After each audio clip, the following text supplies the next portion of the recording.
అలు పెరుగని బాటసారి మన ఉప ముఖ్యమంత్రి వర్యులు శ్రీ పవన్ కళ్యాణ్ గారిని మాట్లాడవలసిందిగా మనవి చేస్తున్నాం.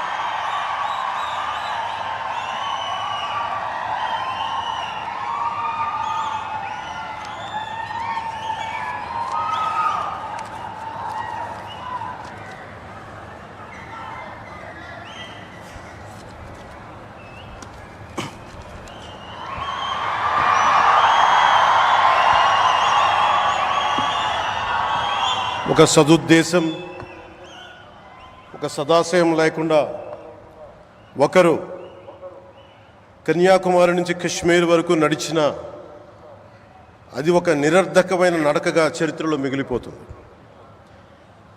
కానీ ఒక సదాశయంతో, ఒక సత్సంకల్పంతో ఇంకొకరు కన్యాకుమారి నుంచి కశ్మీర్ వరకు ప్రజలందరితో మమేకమై వారందరినీ ఏకతాటిపైన నడిపిస్తే అది ఆత్మనిర్భర భారత్ అవుతుంది. అదే కన్యాకుమారి నుంచి కశ్మీర్ వరకు ప్రజలకి వారి పరిసరాల శుభ్రత యొక్క బాధ్యతను తెలియజేస్తే అది స్వచ్ఛ భారత్ అవుతుంది. అదే కన్యాకుమారి నుంచి కశ్మీర్ వరకు ప్రజల గుండెల్లో దేశభక్తి, ధైర్య సాహసాలతో నింపితే అది పటిష్టమైన, బలిష్టమైన భారతం అవుతుంది.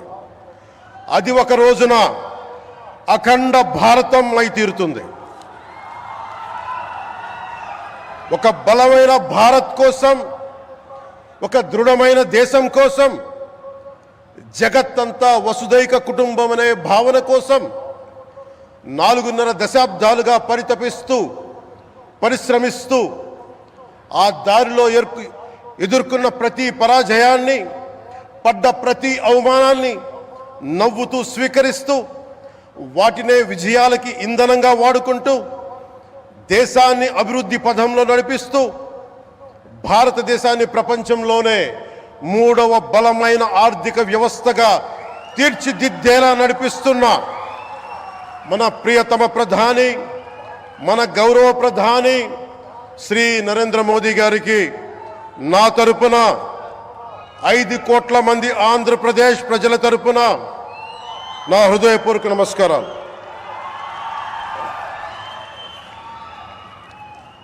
విద్యార్థి నాయకుడిగా రాజకీయాల్లో ప్రవేశించి రెవెన్యూ మంత్రిగా, ఆర్థిక మంత్రిగా మొదలై తెలుగుదేశంకి రథసారథి అయి 4వసారి ముఖ్యమంత్రి అయి తెలుగు ప్రజల్ని అభివృద్ధి పదంలో నడిపిస్తున్న దార్శనికులు, రాజకీయ ఉద్దండులు గౌరవ ముఖ్యమంత్రి శ్రీ నారా చంద్రబాబు నాయుడు గారికి నా హృదయపూర్వక నమస్కారం.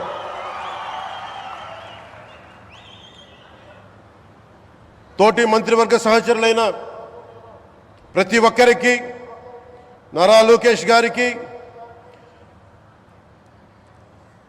ఎన్డీఏ కూటమి శాసనసభ్యులకి, నాయకులకి, బీజేపీ నాయకులందరికీ పేరు పేరున నా నమస్కారాలు. కార్యకర్తలకి నా హృదయపూర్వక నమస్కారాలు. బీజేపీ నాయకురాలు శ్రీమతి పురంధేశ్వరి గారికి నా హృదయపూర్వక నమస్కారాలు. మా ఎన్డీఏ కూటమికి 164 అసెంబ్లీ స్థానాలు, 21 మంది పార్లమెంట్ సభ్యులనిచ్చి మమ్మల్ని వారి విలువైన ఓటుతో వేసి గెలిచిన ప్రతి ఒక్కరికి ఆడపడుచులకి, అక్క చెల్లెళ్ళకి, పెద్దలకి, పిన్నలకి, యువతులకి, యువకులకి పేరు పేరున నా హృదయపూర్వక నమస్కారాలు. ప్రజలు ఎన్డీఏ ప్రభుత్వాన్ని నమ్మారు, నిలబడ్డారు.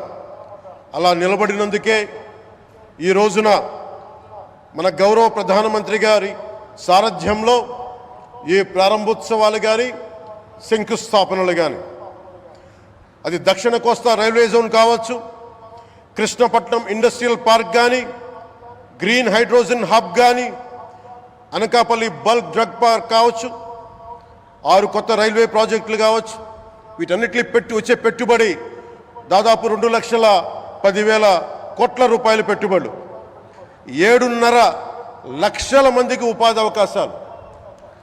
అవినీతితో కూరుకుపోయి ఉపాధి అవకాశాలు లేక, ఉద్యోగ అవకాశాలు లేక విలవిల్లాడుతున్న సమయంలో మీరు నిలబడ్డారు.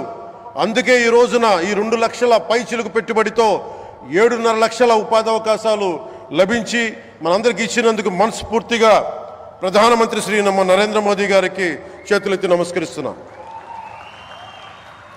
ఇవి కాకుండా కొత్త హైవేల నిర్మాణం, విస్తరణ, అలాగే అమరావతి రాజధానికి పెట్టుబడులు, పోలవరంకి నిధులు, 15th ఫైనాన్స్ కమిషన్ నిధులు కానీ, జల్ జీవన్ మిషన్ కోసం ప్రతి ఇంటికి నీరు, రక్షిత మంచినీరు రావాలి ఆయన ఆకాంక్ష, ఆయన ఆశయం.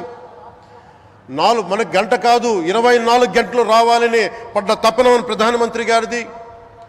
వీటన్నిటికీ చేయగలుగుతున్నాం, ముందు ప్రారంభించామంటే మీరు మా మీద పెట్టిన భరోసా, మా మీద పెట్టిన నమ్మకం, గౌరవ ప్రధానమంత్రి గారి మీద మీరు చూపించిన నమ్మకం. ఈ రోజున అది 2 లక్షల పైచిలకు పెట్టుబడులుగా ఇక్కడికి వచ్చింది. ఎక్కడో మన మారుమూల గ్రామాల్లో 70 సంవత్సరాల పాలనలో గ్రామాలకి